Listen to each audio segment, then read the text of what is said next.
আসসালামু আলাইকুম, স্বাগতম জানাচ্ছি বিবিসি নিউজ আন্তর্জাতিক সংবাদে। শুরুতেই সংবাদ শিরোনাম, এরপর বিস্তারিত। ইন্দোনেশিয়ায় ২ ট্রেনের সংঘর্ষে নিহত বেড়ে ১৪।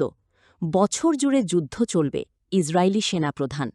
ইরানের প্রস্তাবে সন্তুষ্ট নন ট্রাম্প। হরমুজে আটকে পড়া নাবিকদের করুণ আর্তনাদ। আপনি যদি ইসরায়েলের ধ্বংস চান এবং মুসলিমদের পাশে থাকেন, তাহলে ভিডিওতে লাইক করে চ্যানেলটি অবশ্যই সাবস্ক্রাইব করে দিবেন এবং আপনার মূল্যবান মতামত অবশ্যই কমেন্টে লিখে জানিয়ে দিবেন। ইন্দোনেশিয়ায় ২ ট্রেনের সংঘর্ষে নিহত বেড়ে ১৪ জনে। ইন্দোনেশিয়ার রাজধানী জাকার্তার উপকণ্ঠে বেকাসি শহরের একটি রেল স্টেশনের কাছে ২টি ট্রেনের সংঘর্ষে নিহতের সংখ্যা বেড়ে ১৪ জনে দাঁড়িয়েছে। আহত হয়েছেন ৮০ জনের বেশি। মৃতের সংখ্যা আরও বাড়তে পারে বলে আশঙ্কা করা হচ্ছে। এক প্রতিবেদনে আল জাজিরা বলছে, সোমবার ২৭ এপ্রিল গভীর রাতে একটি কমিউটার লাইন ট্রেন এবং একটি দূরপাল্লার ট্রেনের মধ্যে সংঘর্ষ হয়। কমিউটার লাইন অপারেটরের মুখপাত্র কারিনা আমান্দা জানিয়েছেন, মঙ্গলবার ২৮ এপ্রিল স্থানীয় সময় সকাল ৮টা ৪৫ পর্যন্ত পাওয়া সর্বশেষ তথ্যে ১৪ জনের মৃত্যুর বিষয়টি নিশ্চিত করা হয়েছে। রাষ্ট্রায়ত্ত রেলওয়ে কোম্পানি কেএআই জানিয়েছে, এই ঘটনায় আহত অন্তত ৮৪ জনকে হাসপাতালে চিকিৎসা দেওয়া হয়েছে। ইরানের প্রস্তাবে সন্তুষ্ট নন ট্রাম্প। শান্তি চুক্তি নিয়ে ইরানের নতুন প্রস্তাবে সন্তুষ্ট নন মার্কিন প্রেসিডেন্ট ডোনাল্ড ট্রাম্প।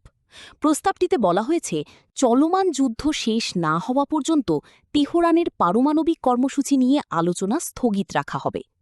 ব্রিটিশ বার্তা সংস্থা রয়টার্স এবং যুক্তরাষ্ট্রের বিভিন্ন গণমাধ্যম এ তথ্য জানিয়েছে। ট্রাম্পের উপদেষ্টাদের সঙ্গে বৈঠক সম্পর্কে অবগত এক কর্মকর্তা রয়টার্সকে জানান, এই প্রস্তাবে ট্রাম্প অসন্তুষ্ট, কারণ যুক্তরাষ্ট্র শুরুতেই পারমাণবিক ইস্যু নিয়ে আলোচনা করতে চায়। হরমুজে আটকে পড়া নাবিকদের করুণ আর্তনাদ। মধ্যপ্রাচ্য সংঘাতে বন্ধ রয়েছে গুরুত্বপূর্ণ নৌপথ হরমুজ প্রণালী। এতে বিপাকে পড়েছেন হাজারো নাবিক। ট্যাঙ্কার মালিকদের আন্তর্জাতিক সংগঠন ইন্টারট্যাঙ্কো জানিয়েছে, বর্তমানে ১০৫টির বেশি ট্যাঙ্কারে প্রায় ২,৪০০ নাবিক আটকে আছেন। খাবারের সংকট আর মৃত্যুভয়ে ভয়াবহ বিপর্যয়ের মধ্যে দিন কাটাচ্ছেন তারা। ঘরে ফেরার প্রহর গুনছেন।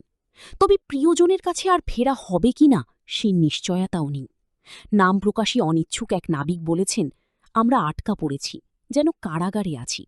আমরা শুধুই বাড়ি ফিরতে চাই, যা এই মুহূর্তে সম্ভব নয়। ইরান বলছে, যুক্তরাষ্ট্র ও ইসরায়েলের পক্ষ থেকে যুদ্ধবিরতি লঙ্ঘনের কারণে এই গুরুত্বপূর্ণ জলপথ পুনরায় চালু করা সম্ভব হচ্ছে না। বিশ্ববাজারে তেল ও তরলীকৃত প্রাকৃতিক গ্যাসের এলএনজির প্রায় ২০% এই প্রণালী দিয়ে পরিবাহিত হয়। ফলে এর অচলাবস্থা বৈশ্বিক জ্বালানি সরবরাহেও প্রভাব ফেলছে। বিবিসি টুডে অনুষ্ঠানে কথা বলতে গিয়ে ইন্টারট্যাঙ্কোর ব্যবস্থাপনা পরিচালক টিম উইলকিন্স বলেন, ইরানের উপকূল সংলগ্ন এলাকায় বহু জাহাজ ও নাবিক আটকে রয়েছেন। দীর্ঘ সময় ধরে জাহাজে অবস্থান করায় তাদের মধ্যে উদ্বেগ, মানসিক চাপ ও ক্লান্তি বাড়ছে। তিনি জানান, আটকে পড়া নাবিকদের খাবার, পানি সরবরাহ এবং বর্জ্য ব্যবস্থাপনার মতো মৌলিক বিষয়গুলোও এখন বড় চ্যালেঞ্জ হয়ে দাঁড়িয়েছে। অনেকেই জানেন না কবে তারা ঘরে ফিরতে পারবেন। একজন নাবিক এবিসি নিউজকে বলেন, যুদ্ধ শুরু হওয়ার প্রায় ৫০ দিন হয়ে গেছে। আমাদের সবচেয়ে বড় ভয় হল অনিশ্চয়তা। আমরা জীবিত অবস্থায় বাড়ি ফিরতে পারব কিনা তা জানি না, কারণ এখানে কোনো নিরাপদ জায়গা নেই। তিনি আরও বলেন, সরু ও ঘেরা এই জলপথ ক্রুদের মধ্যে ভয় আরও বাড়িয়ে দিয়েছে। এছাড়া ড্রোন, মানববিহীন যান এবং ব্যালিস্টিক ক্ষেপণাস্ত্র নিয়ে ভয় রয়েছে। আমাদের মাথার উপর দিয়ে ক্ষেপণাস্ত্র যাচ্ছে, যে কোনো সময় আছড়ে পড়তে পারে। আমি নিজের চোখে জাহাজে আঘাত করতে দেখেছি। আর একজন নাবিক দ্য গার্ডিয়ানকে বলেন, তিনি নোটিশ দিয়ে দিয়েছেন এবং এই প্রণালী দিয়ে যাত্রা করতে রাজি নন। International transport workers federation ITF জানিয়েছে, সংঘাত শুরু হওয়ার পর থেকে তারা শত শত জাহাজের নাবিকদের কাছ থেকে প্রায় ১,৯০০টি অনুরোধ পেয়েছে।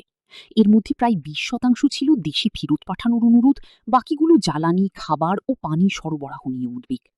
আইটিএফ আরও জানিয়েছে, তারা এখন পর্যন্ত এই অঞ্চল থেকে ৪৫০ জন নাবিককে দেশে ফেরত পাঠাতে সাহায্য করেছে।